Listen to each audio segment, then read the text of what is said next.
When we consider the phenomenon of collective creativity, which combines all these drops of individual creativity that frequently are insignificant in themselves, we readily understand what an enormous percentage of what has been created by humanity is a product of the anonymous collective creative work of unknown inventors.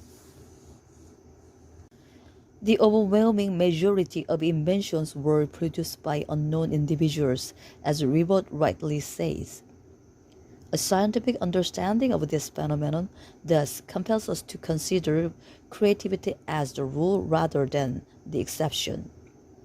Of course, the highest expression of creativity remain accessible only to a selective few human geniuses. However, in the everyday life that surrounds us, creativity is an essential condition for existence, and all that goes beyond the rut of routine and involves innovation, albeit only a tiny amount, owes its existence to the human creative process. If we understand creativity in this way, it is easy to see that the creative processes are already fully manifest in earliest childhood. One of the most important area of child and educational psychology is the issue of creativity in children, the development of this creativity and its significance to the child's general development and maturation. We can identify creative processes in children at the very earliest ages, especially in their play. A child who sits astride a stick and pretends to be riding a horse.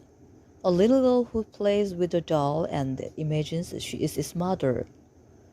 A boy who in his games becomes a pirate, a soldier, or a sailor.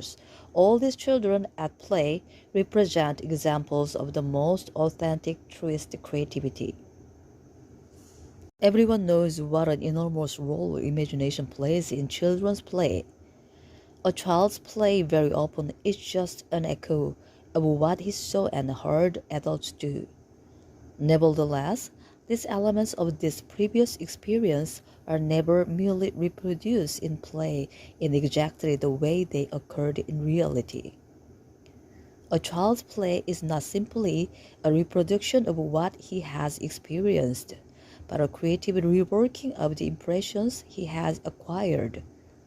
He combines them and uses them and constructs a new reality, one that conforms to his own needs and desires.